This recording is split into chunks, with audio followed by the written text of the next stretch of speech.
Recap लिया है।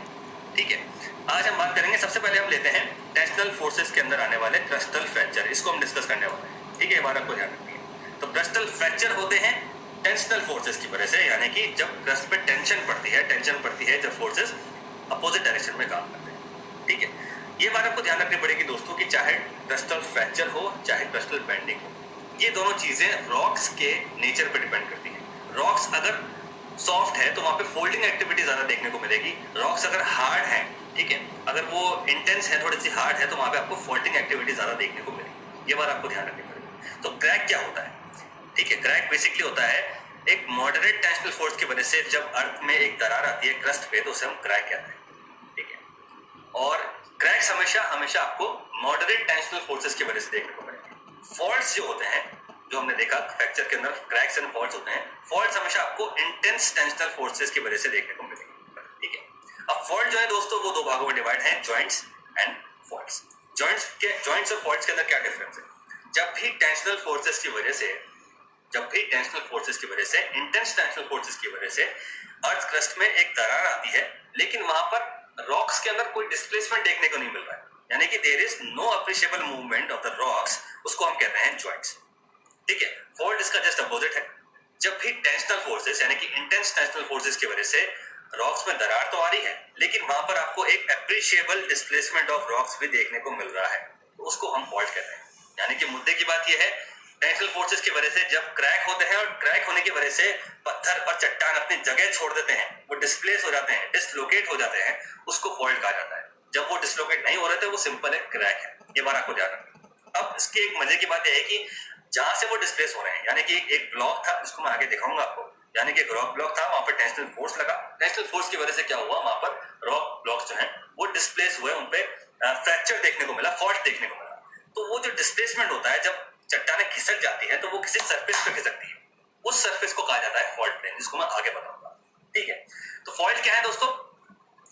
Fault basically intense tensional forces जो एंडोजेनेटिक मूवमेंट की वजह से होते हैं, उसकी वजह से क्या होता है, इंटेंस टेंशनल फोर्सेस की वजह से दरार आती है, दरार की वजह से रॉक ब्लॉक जो है वो डिस्प्लेस हो जाते हैं, अपनी जगह छोड़ देते हैं, उसको हम कहते हैं फॉल्ट्स। और जिस सरफेस पे ये मूवमेंट हो रहा है, यानी कि वो सरफेस जहां से वो रॉक खिसक रही है, वो सरफेस को हम कहते हैं फॉल्ट प्लेन। ठीक है, फॉल्ट प्लेन या तो हॉरिजॉन्टल हो सकती है, या वो कर्व हो सकती है, या वो कोई सी भी फॉर्म के अंदर हो सकती है। यहां से आपसे क्वेश्चन में आ सकता है, एग्जाम में क्वेश्चन आ सकता है, वो वर्टिकल भी हो सकती है, इंक्लाइंड भी हो सकती है, हॉरिजॉन्टल कर्व कैसे भी हो सकती है। अब आप ये डायग्राम देखिए, इससे आपको क्लियर हो जाएगा। ये है एक अनफॉल्टेड ब्लॉक, यानी कि आपका फॉल्टिंग एक्टिविटी नहीं होगी। जब टेंशनल फोर्स लगेंगे, ठीक है, तो यहाँ पर आपको एक फॉल्टिंग एक्टिविटी देखने को मिलेगी। और ये जो है कुछ इस तरह का जो डार्क ग्रीन है, ये कलर, इसको हम सियान कलर बोलते हैं। जब ये ब्लॉक जो है जब वो नीचे की तरफ गया, उसको हम कहते हैं फॉल्ट, क्योंकि यहाँ पे डिस्प्लेसमेंट देखने को मिला। अभी ये अनफॉल्टेड था, ठीक है, यहाँ से ये इसका डिस्प्लेसमेंट हुआ और ये खिसक के नीचे की तरफ आ गया। ठीक है, तो ये होता है एक फॉल्ट। ठीक है, जब ये दरार, अगर सिर्फ यहाँ पे एक दरार पड़ती तो उसको हम कहेंगे जॉइंट्स, लेकिन दरार पड़ने के बाद जब ये डिस्प्लेसमेंट हुआ, डिसलोकेशन हुआ रॉक ब्लॉक्स का, उसको हम फॉल्ट कहते हैं। ठीक है, और ये जो सरफेस आप देख रहे हैं, ये जो सरफेस है, इस सरफेस के थ्रू तो नीचे गया है फिसल के, तो ये सरफेस को कहा जाता है फॉल्ट प्लेन। ये बात आपको ध्यान रखनी है। तो फॉल्ट प्लेन वर्टिकल भी हो सकती है, अगर वर्टिकल डिस्प्लेसमेंट हो रहा है, इंक्लाइंड भी हो सकती है, इंक्लाइंड डिस्प्लेसमेंट हो रहा है, हॉरिजॉन्टल कर्व कैसा भी फॉर्म हो सकता है, यानी कि वो सरफेस जहां पर रॉक्स खिसक रही है, उसको कहा जाता है फॉल्ट प्लेन। ये बात आपको ध्यान रखनी है। ठीक है, ये डायग्राम क्लियर है आपको? अब बढ़ते हैं कि भाई एक आइडियल फॉल्ट के अंदर क्या क्या चीजें देखने को मिलती है। ठीक है, कौन कौन सी टर्म्स है उसको हम देखेंगे कि एक आइडियल फॉल्टिंग एक्टिविटी किसी ब्लॉक के अंदर होती है तो वहां पे कौन कौन सी टर्म्स आती हैं। यहाँ से क्वेश्चन हर बार आता है। तो पहला टर्म तो है फॉल्ट प्लेन। फॉल्ट प्लेन क्या है? वो सरफेस जहां से रॉक खिसक रही है, यानी कि वो सरफेस जिसके ऊपर रॉक ब्लॉक्स है और वो जो खिसक रही है, उस सरफेस को हम कहते हैं फॉल्ट प्लेन। ये बात आपको ध्यान रखनी है। और ये fault plane vertical, inclined, horizontal किसी भी फॉर्म के अंदर हो सकती है। इसके बाद आता है फॉल्ट डिप। ठीक है, यहाँ से क्वेश्चन हमेशा आता है, concept of dip and strike से क्वेश्चन हमेशा आता है, मैंने देखा है। तो डिप बेसिकली क्या है दोस्तों? जब भी रॉक का डिस्प्लेसमेंट हो रहा है, ठीक है, रॉक जब नीचे की तरफ आ रही है, मान लीजिए ये एक रॉक ब्लॉक है और यहाँ पर रॉक्स नीचे की तरफ आई, यहाँ पे एक फॉल्टिंग एक्टिविटी हुई, तो इस फॉल्टिंग एक्टिविटी की वजह से एक इंक्लाइंड रॉक स्ट्रक्चर देखने को मिलता है। ये जो इंक्लाइंड रॉक स्ट्रक्चर है अलोंग द फॉल्ट प्लेन, इसको हम कहते हैं डिप। ठीक है, ये जो डिप है हमेशा हॉरिजॉन्टल रॉक स्ट्रक्चर के ऊपर गिरता है आगे। ठीक है, ठीक है, इसीलिए इसका हमेशा एक एंगल होता है। तो डिप बेसिकली क्या है? Angle between the fault plane, ये फॉल्ट प्लेन है, ठीक है, यहाँ से रॉक खिसकी है, बिटवीन द हॉरिजॉन्टल प्लेन। ये फॉल्ट प्लेन है और ये एक हॉरिजॉन्टल प्लेन है, ठीक है।